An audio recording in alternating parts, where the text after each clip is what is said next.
This is the Office Manager Diaries, a podcast all about the highs and the lows of professionals in office management around the world. We'll delve into their career journeys and diaries where they'll share their stories, tips for success, and only things office managers understand. Enjoy, and please remember to give us a follow.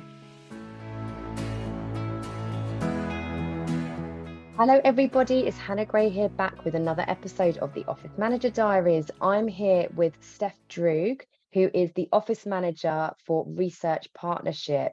And she is also somebody that I can call a friend. So I'm delighted to have her on so I can ask her some questions and we can get to know each other a little bit better. Hi, Stef. Hi, Hannah. How are you? I'm good, thank you. How about you? Yeah, not bad. It's Friday, right before a long weekend. Everything's all good. Indeed. And we've just done the office management show, so I'm very tired. So if I sound a bit croaky, everybody, I'm very sorry.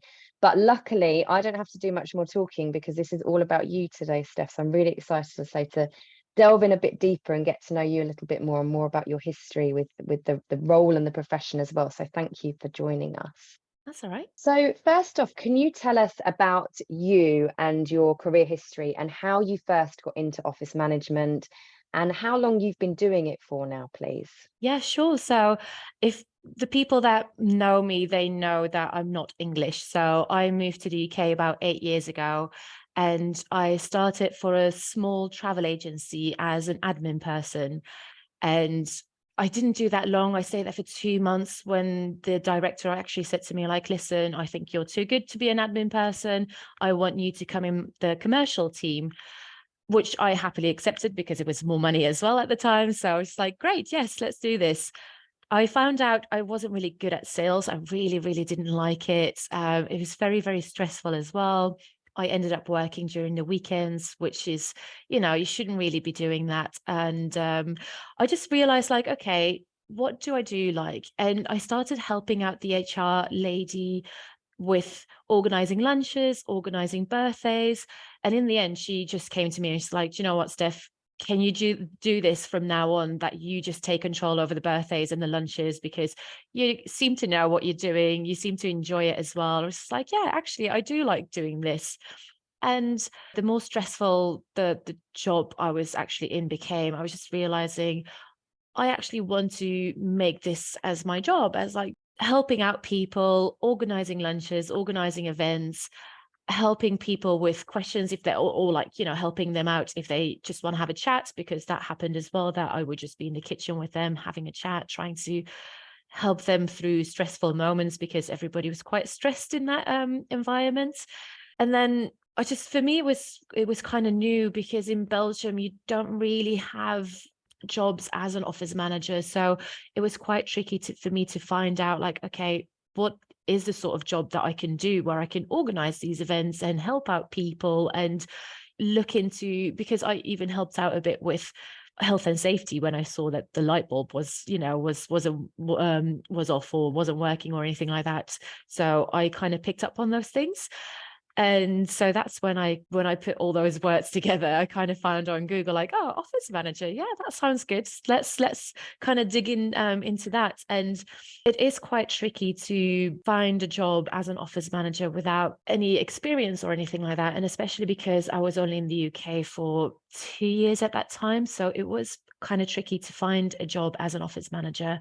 But luckily, for some reason, I call it a miracle, I guess, is that I found a job description where they were asking for an office manager that could speak Flemish. And I don't know about you, but there's not a lot of office managers out there that can speak Flemish. So it was really, really good. I applied for the job.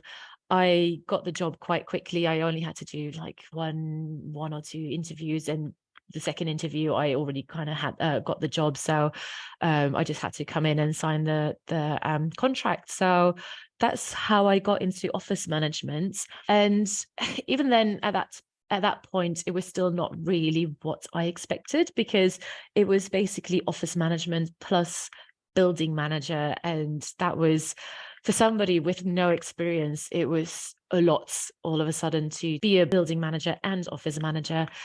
I did the job though for 2.5 years, but it wasn't exactly what I really had in mind. So after 2.5 years, something like that, I went to Love Holidays, and I absolutely loved Love Holidays. It was a lot, it was fun. I got a bit more like the feeling of what it is like to be an office manager for a big office as well, because at that time there were about 120 or 140 people, and we grew to 200 and plus 200 people in about a year's time. So I just arrived at the end of a fit out, so I got involved with like the snagging list, and it was, for me, that was the first moment that I realized, like, okay, this is a lot of fun. It's office manager plus I also sat a reception, so I really, really enjoyed being an office manager there.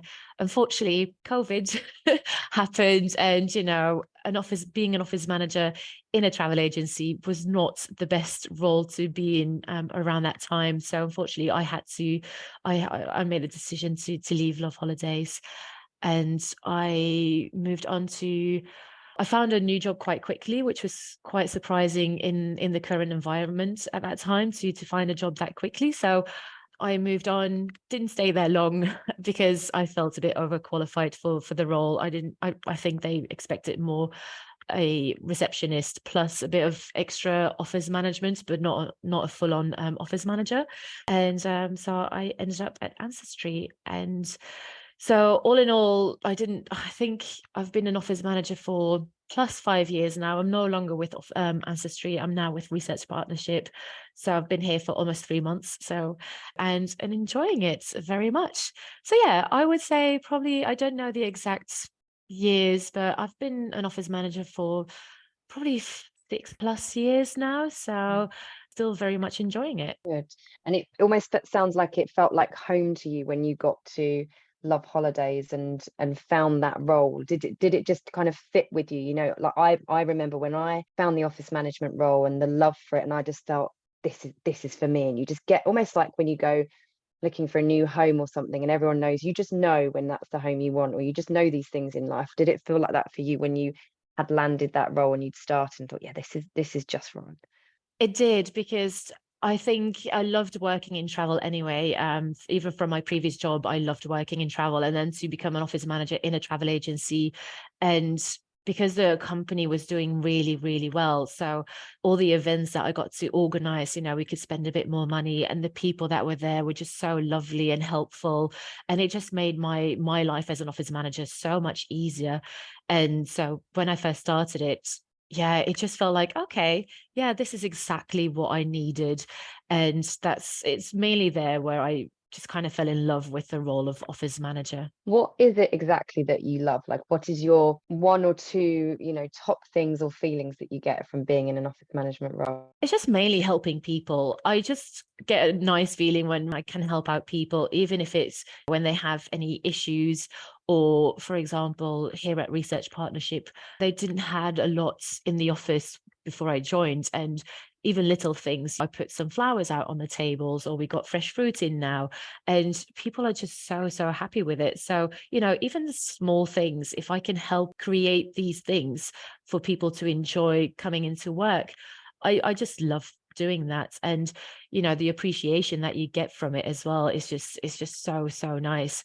So I think helping out people, and also people might know this, but I love organizing events and things like this. So that's what I enjoy doing most. Good. So yeah, I completely agree. And it can be one of those roles where you don't get that feedback and you don't get that satisfaction or you don't get the thanks for it, because people don't always recognize, exactly what you've been doing. So how do you ensure that you do get satisfaction from it, in what, as I say, can be quite a thankless job? And what is important to you in your role?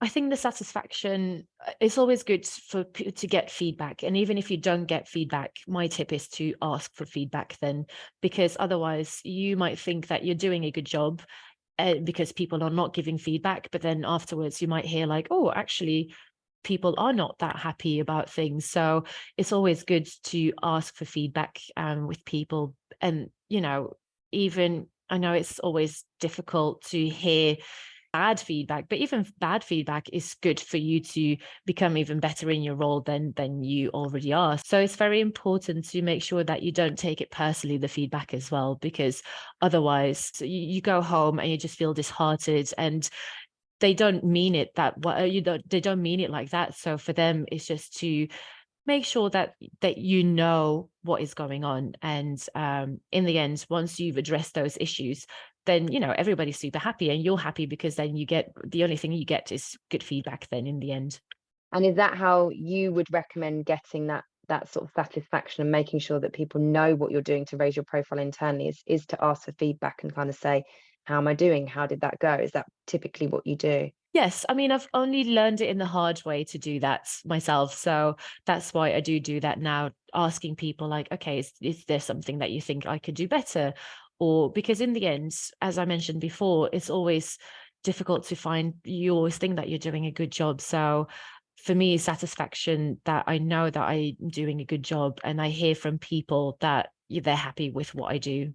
Yeah, I really agree with that. I think that was actually mentioned in my talk yesterday at the show, that it's so important to put yourself out there and ask for feedback, because you then let people know you're open to it and you've opened up to it, but also giving feedback is just as important as asking for it and receiving it. So it just encourages that. And there are certain ways of giving that, negative feedback, that constructive feedback as well. So yeah, really important, and fully agree.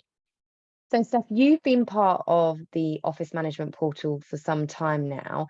How has it supported you in your role, and what do you take from it by being part of that community? Because you've been involved in lots of things. You're a very active member, and I'm really grateful for that and the contributions that you make. But hopefully, you can share some things that you get and take from it too. Oh, it was a massive help, the portal, because when I had my first job as an office manager, I didn't know what I was doing. So I just did the things that I thought like, okay, what was in the job description? And I thought I was doing it correctly. But then I found out about the portal, and all of a sudden I saw all these templates and all these extra things that you have to do. So it was overwhelming. And I'm just so, so grateful that I was able to, go through all those templates and actually learn about health and safety and all those things, because you might think like, oh, okay, health and safety is just checking to see that there's no trip hazards and all that sort of stuff, but there's so much more about it. So it was super helpful to have all those templates there available for everybody. And not only that, but because as an office manager, you kind of stand alone in the role. There's nobody in the office. Nobody really knows what you're doing. So then it's super helpful that you can reach out to other office managers during the networking events, or even on Slack, that you can just go like, okay, is this normal if this is happening, or if this is happening? So, and then you can then quickly find out that it's not normal and you have to raise it somewhere. So it's been a huge part of helping me to become the office manager that I am now. So I'm super grateful for that. Amazing. And I know you have made lots of friends through the network, which is something that I mentioned at the anniversary party I know you were at as well. And it's just so nice to see, because I think you were at one of our sort of first few ever events, weren't you? Was it the Yeah. summer event that was your first one? Yeah. In 2018? So yeah, you've been a long time member, and it's so nice to have stayed connected with you, and for you to be still such an active member in I do hate the word because it sounds so cult-like, but in our community, isn't it? It's our network and our community and our little world of wonderful office managers. So yeah, I'm really grateful for that. So can you share something now with us, please, from your office manager diary? And as everybody probably knows by now, that we call it a "you won't believe it," but Steph. Yeah, well, actually, knock on wood, but I haven't really had any major incidents or made like really weird stories. But I think the one that's probably popped in my head is when this was 2020 and we decided to do a thank you to the staff party. So this was as an appreciation day for the staff. And so we decided to make it a Mexican themed party. So we had food vendors coming in. Like at the time at Love Holidays, we had this huge kitchen, so food vendors could actually install everything in there. And we had like a mariachi band coming in. I decorated the office with like colorful flags and Mexican themed items. But it was also right before COVID. And I, at the time, because it was the beginning of COVID, we didn't really know all the symptoms, but I was actually very, very ill the day of the event. But because I was the only one organizing everything, I was like, okay, I'll come into the office. So I felt super busy. Oh, were you a super spreader? Are you about to just confess that you were like a super spreader? Listen, we don't know. We don't know. Disclaimers, didn't no disclaimer, like all disclaimers on or whatever. I'm not sure what I'm saying legally here, but no one can sue Stef. I'm just putting it out there now. I'll probably boost their immune system, maybe. So if they didn't get ill, so that's fine. But yeah, I was super dizzy. I had a fever. I wasn't feeling well. So the food vendors came in and I thought like, okay, I'm just going to sit here, let them do their thing. Obviously, at the time when you're not feeling well and everything is like manic in the office, that's when everything goes wrong as well. So the food vendor came in, he was like, oh, the electricity is not working. So I had to then try and find the landlord somewhere to, or the building manager to get the electricity working. I had my manager at the time just constantly asking me like stupid questions about like, oh, how are we going to control this and how are we going to control that? And it was just so much going on, loads of people coming in, loads of emails whilst having a temperature of, I think it was like 39 degrees that I had. So I was just feeling really, really rough. And then, yeah, just to try and get everything sorted, it worked out well in the end. And after the mariachi band came in, I think around 8 p.m., I called it a day. I was just like, you know what? I'm just going to go home now. I'm just going to rest. And didn't go to work for another 5 weeks, and because I was in bed for that long. And then we went into lockdown. So that was the last time I actually saw most of my colleagues, unfortunately. Oh wow, well at least it went out with a bang, hey, with a Yeah. mariachi band. Yeah.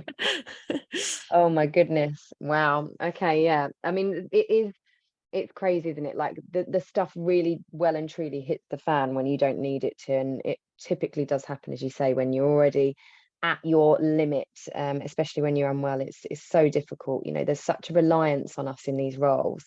And there's that guilt, isn't there? Almost like what I get sometimes with my son as mum guilt. I used to have office manager guilt of I have to go in and I've just got to get myself up regardless of how ill I am, which isn't always good for us. Well, it's generally never good for us, actually, is it? But there we go. Yeah. Thank you for sharing that.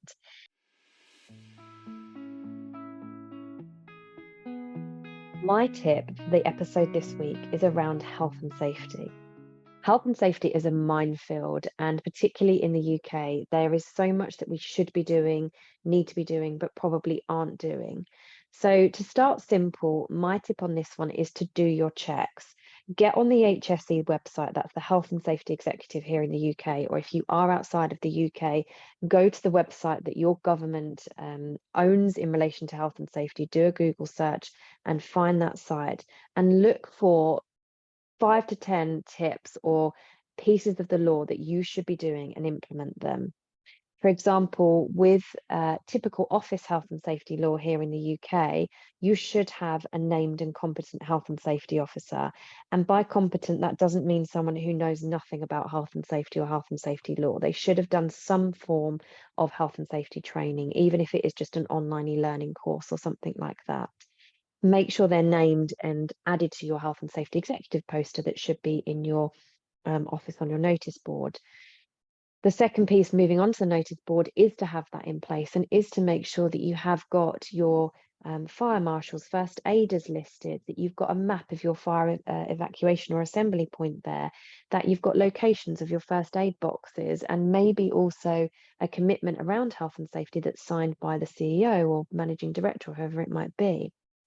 And in addition to that, particularly here in the UK, it is law, and I believe it is in most other countries around the world as well, to have your employee liability insurance certificate on display, the sort of proof that you have employee liability insurance, because your employers have a right to see that. Next, you want to make sure that you've got your risk assessments in place. You should have a general office risk assessment covering all your work-related activities around the pieces that are hazards within your business. So the things that you can and can't see. So trip hazards and manual handling and desk assessments in terms of using computers, all physical things that we can see. But then also things like mental health and stress and perhaps travel or I don't know, delivery drivers and the things that you can't necessarily see that are occurring in your business should be detailed when they are hazards, when they have the potential to cause harm to individuals, and then bullets on how you mitigate those risks. Next should be then your policies, information, instruction, and training. So what your policies say is your responsibilities as the employee versus our responsibilities as the employer, who to report issues to, what your process is in terms of, let's take, for example, DSE assessments. So we will do your DSE assessment training once a year, or when there's a change or whatever it might be. It is your responsibility to tell us when there is a change in your circumstances, or, when you are struggling and you're in pain or whatever it might be, and we will support you as best as we can. And there might be a policy around how much equipment and budget that you give to them there as well. And then the information, instruction, and training. So quite simply is what it says on the tin. You need to make sure that you disseminate that information to people, to share with them your policies in relation to health and safety or information around it. Give them training. We should all be doing a brief induction training with all of our staff, with all of our employees, so that people know, from the start that they're in these businesses, what they should be doing to keep themselves safe, what we do to keep them safe, and what they should be doing to keep other people safe, because that is the requirement in the law. And doing additional training for people who are in certain roles, like, for example, office managers, receptionists, and IT support, and sometimes events and marketing teams, will typically be the departments that I see who need manual handling training. So giving them some form of manual handling training, depending on how often they're doing it, from perhaps a YouTube video that you've watched, which is good quality, and you get them to watch it and sign off on that, versus then bringing someone on site to do in-person manual handling with them, and maybe something in the middle, which is an e-learning training on manual handling that you buy from online. Finally, it really is around the DSE assessment and making sure that you are inviting people to take part in training and self-assessment forms, whatever way that is that you do that, around display screen equipment. So those people who work with mobile phones regularly for their job, laptops, computer screens, AV screens, tablets, etc. All of that counts as visual display units, which then count as your people, your users, being DSE users if they're using it regularly as part of their roles. And we need to make sure that we are giving them training and a self-assessment check at least annually, or when there is a change. So do your health and safety check, get to know 5 to 10 things that you should be doing legally to protect your staff on behalf of your employer. Get it down, get the evidence in place, and I'll get some more tips on health and safety shared over the next few episodes.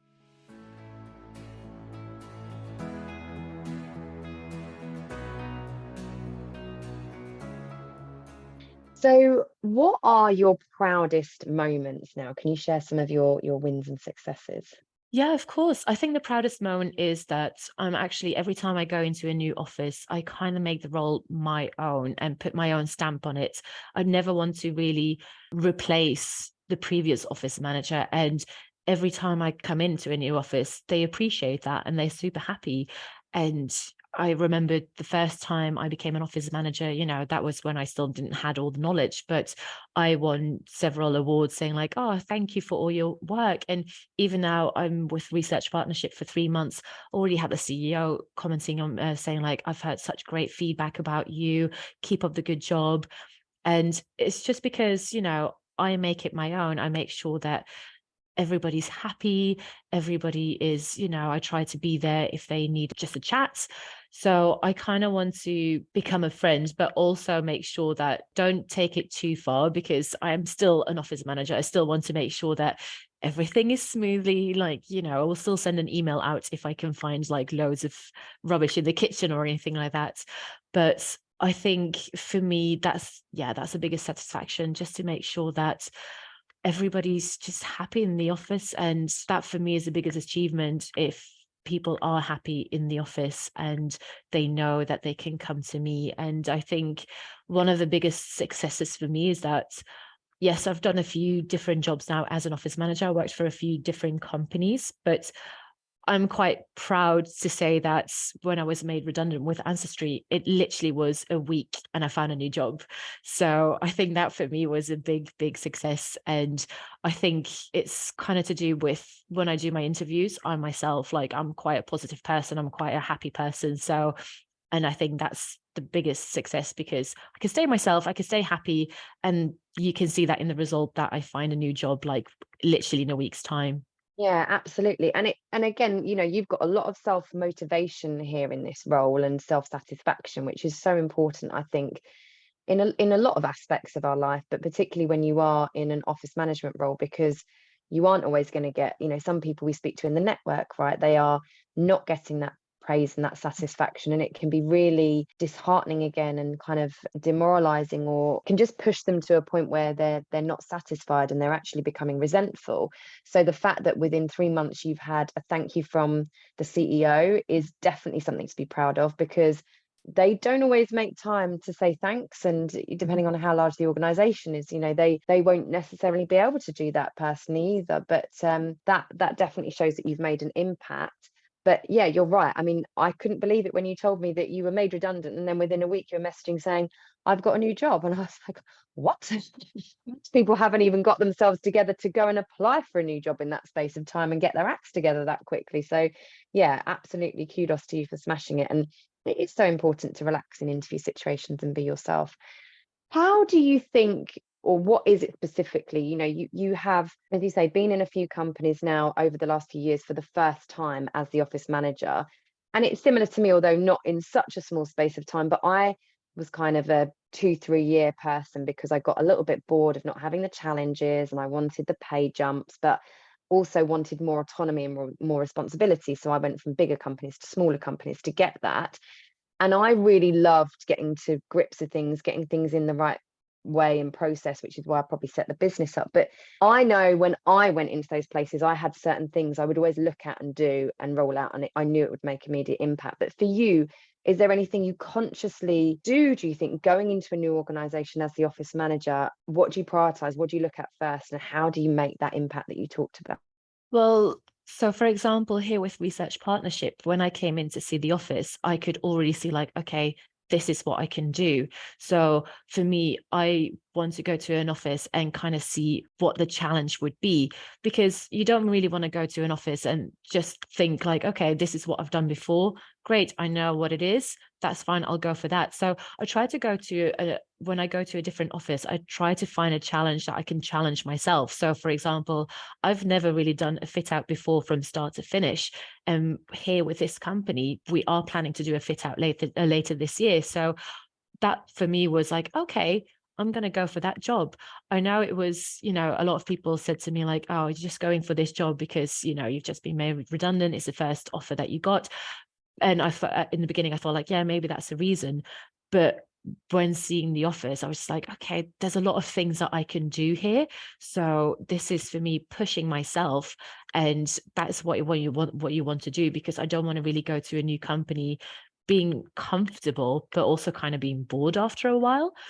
And that's why that's the main thing that I look for when I join a company. Because when I left Love Holidays, I left the new company after 4 months because there was just no challenge for me there. And that's when I realized, like, okay, the next few jobs that I have, I tend to be like 2 years, 3 years. I'm hoping to stay longer this time because I do want to, stay in a company for a long time. But that's why, like with Ancestry and our research partnership, I looked into how can I challenge myself? What can I learn in the job? Like, I want to continue learning. Like, there's still so much more for me to learn. So yeah, that is very important. If I join a new company, that there is a challenge, even if it's, for example, oh, I can look after a different office. So when I left Love Holidays, that was one of the reasons, because I was looking after the office in Wales, and that was with Ancestry. I would be looking after an office in Germany. So I look for new things to add to my list of office management. What do you look for to sort of make that impact? What are those quick wins when you go into the office for the first time as their new office manager? Is there anything specific that you do that does make an impact? So, for example, I would walk around, see what I can improve. Here in Research Partnership, I could see there was no coffee machine. So I would get a new coffee machine. There's a lot of cables around as well. So straight away, I was like, okay, we need to do something about the cables. So I've been tidying up the cables. We are going to get a fit out company in. So basically, what I did, I went to the CEO because he's in the office 3 days a week. So I went to the CEO and with my manager and I said like, okay, these are the things that I want to improve. So I want a new cleaning company. I want to do this. I want to do that. And he sat down, we discussed all the cost of how much it would be, and then we just went ahead with it. So at the moment we have then the new coffee machine, we've got the fresh fruit, we've been discussing to get the new cleaning company in. So there's a lot of things that for me I want to do, like I said, the quick wins. I want to show them like, look, I'm not here just to talk about it, I want to do something about it. And with the fit out as well, hopefully we can get it signed off in the next few weeks.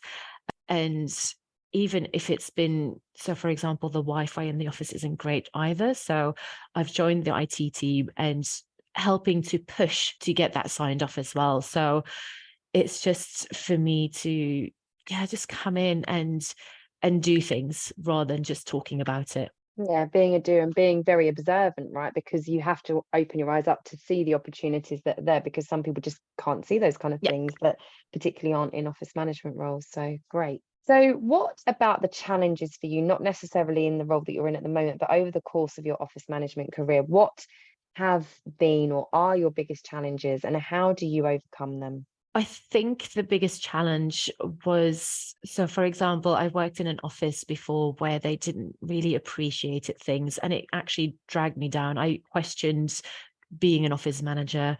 And it's very, very difficult, especially because, as everybody that's an office manager knows, that you don't always get a thank you because, people don't always know what you do. You work in the background. So that was for me really, really difficult to kind of say to people like, hey, I am here. I'm doing my job. Like, you might see improvements. You might not notice it, but there are improvements. And to overcome this, I think I'm not gonna lie, I did really struggle with it. In the end, I tried to, that's when I started asking for the feedback rather than, letting people wait for getting the feedback. So that really, really did help.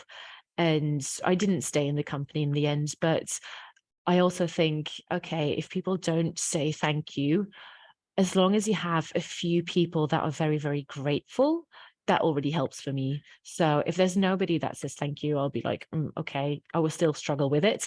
But as long as I know there are a few people that really appreciate what you do, especially if it's your manager or anything like that, if the people that are very important to you appreciate what you do, I think that's already good enough for me, for myself, to overcome that whole feeling. And it makes such a big difference because now I'm loving being an office manager again because people have been so appreciative about it. But I think that's been really, really difficult. And also, I heard it in a few podcasts of a few people that they said the hybrid working is not easy, especially when organizing events. For example, we have a few people that work on a Tuesday, other people work on a Thursday in the office. To try and find that balance to have, as many people in for an event has been quite tricky. But again, it's all about feedback then. If you ask like, okay, what do you prefer? Should we split it, change it every month, that we do one day on a Tuesday, one day on a Thursday? So that's how you can kind of overcome that. So feedback, it keeps on coming back. I think it's feedback and communication as well, by the sounds of it there. But also it is your overcoming is very much about identifying opportunities and understanding yourself a lot better. You know that that's something you need in order for you to stay motivated. Some people don't need that feedback and that praise ultimately, and the thanks. But it's similar to me. Like I, as a kid, always used to go home to my parents and be like, what I did at school, and I got an A today, and I just want them to go, well done, Hannah, pat my head like, well done, little Yeah. girl. I was just always that kind of person that needed it. And when I got that well done, I was like, I'm going to go and smash it at school again tomorrow. And that was just my attitude. And it was the same in work. And so similar to you, when it felt like there wasn't a lot of appreciation for the work and the value that I was bringing, I either had to figure out a way of finding it myself, to go home and go, no, I've done a really good job today, or to push for it and to say to my line manager, were you happy with that, and things. Yeah. One of the things I did with office moves, very typically, because my boss was the MD, he was very, very senior, sort of second most senior man in the company. And whenever I did an office move, I would write to all of the people, internal and external, involved in that move, saying thanks everybody, because I wanted him to see it's not me that does all this, and certainly not on my own. But I would always then get him writing back to them, all saying cheers, and often a separate email from him saying thanks so much, Hannah, for organising another fantastic event. So I had like little ways of making sure I still got my praise, but also whilst publicly praising and appreciating other people. So yeah, I think that is a challenge, people. And a hybrid working, I mean, goodness, don't get me started there. let's not go there. This will turn into a ranty podcast. I'm so sick of the stories that are starting to come out from it, in terms of the difficulties people are having and the complaints staff are having about each other now, and all these other things. It's certainly seeming to have more negative effects now than the good. It's certainly not as balanced as it was, but there we go. Yeah. So how do you personally make your role a success? Is there anything in terms of a tip or two? You've already shared some as we've gone through, but any other tips or singular tip that you can share with our listeners? Yeah, I would just say be yourself, because I've noticed if you try to be somebody else just to please the people in your office, you're not going to be happy in your role anyway. So just be yourself. People will appreciate for who you are, and you're just more lively and happy, and you'll be happier in your role, and that shows in your work as well. So I always say just be yourself. And as I mentioned a few times during the chats, like feedback as well, because it is very important just to get that communication in general. It just helps you, it helps you in your role, and it helps out others as well. So I think those are the tips that most of the office managers will say as throughout the years that they've learned how to communicate. I had to learn how to communicate with others, and don't let one bad critique get you down, because it's not personal. And just take some tips from it and improve those things, and then next time you'll get great feedback. So yeah, just be your happy self is what I could say. You are such a positive person, so it's probably easier for you sometimes to say it than other people, but it is important to relax and be yourself. And if I often say to people that if you're not enjoying most of the elements of your role, you're probably in the wrong job, and that stands in most professions. And some people clearly don't have a choice in what they do, because it's just a case of I've just got to earn money. But when you do have, let's say the luxury of choice, if you don't feel like office management is for you, then change it up, because it's not for the faint-hearted. I think we've had that conversation in one of our episodes before. Tell us about your aspirations. Where do you see yourself in the next few years? Where does Steph want to be and to grow? Even if that's responsibilities or specific job titles, share that with us if you can. I always wanted to become a people's director. So I know I will need to learn HR for that, which hopefully I will start doing that, but that will be not in the next 5 years. What I would love to do though is kind of manage my own team. So for example, I know it will be tricky in this company, but if we would have a receptionist, that I would be that manager for the receptionist, or even if we get a junior office manager, if the company is growing and I have more responsibilities within the company, that I would need somebody to help me out. So that I would love to do that, because now as well, we have a social committee here in the office to help with events, and I kind of love, like, not being bossy or anything like that, telling them what to do, but I kind of like helping them as well to grow in their role. So I know it's just organizing events, but you learn that it's not the easiest thing. You need to be organized, you have deadlines and everything like that. So I like to help them get there, or if they haven't done anything for a while, I'm just like, oh, okay, where are we at? So yeah, I think I would love to kind of be a manager over a small team, and it would be great. I really enjoyed being an office manager for another office as well. I've done it with 2 previous companies, and I would kind of like to do that in the future again. But yeah, I think for now, being like a manager of my own small team, that would be the thing that I would love to do in the next few years. And then we'll see. Then hopefully HR after that, like learning HR in the meantime and become a people's director. Yeah, you're definitely a people person, aren't you, by the sounds of it? And that I think it's more like mentoring by the sounds of it that you're doing, not being bossy with the social committee there. Yeah, because if people don't know what they're doing and people are new to it, and we've got lots and lots of different new generations coming into the workforce now, and lots of demand from the workforce on the companies to provide um, all sorts of different services and events and gifts and so on and so forth. So it's very important to make sure that we're sharing our knowledge and experience, because otherwise I only learned by asking the questions and by other people sharing their knowledge and information with me. So the more that we can do that, and particularly when you are appointed as a manager of just even one person, you can have such a positive impact on their career.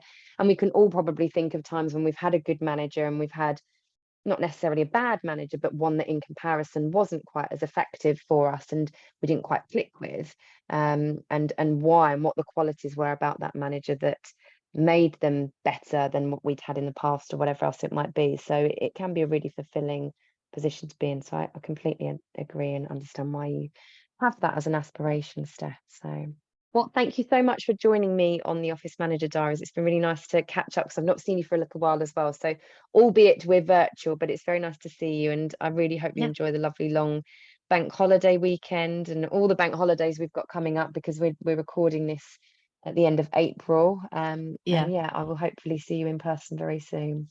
Yeah, I'll definitely be there for the next event. Thanks, Steph. Thanks so much, Hannah. This episode of the Office Manager Diaries is sponsored by the Office Management Awards, a global awards programme aimed at recognising, rewarding and celebrating office management professionals around the world. Tickets to this year's ceremony are on sale now, taking place in London on Thursday the 15th of June. For more information, go to www.theofficemanagementgroup.com/the-awards, and we really hope to see you there.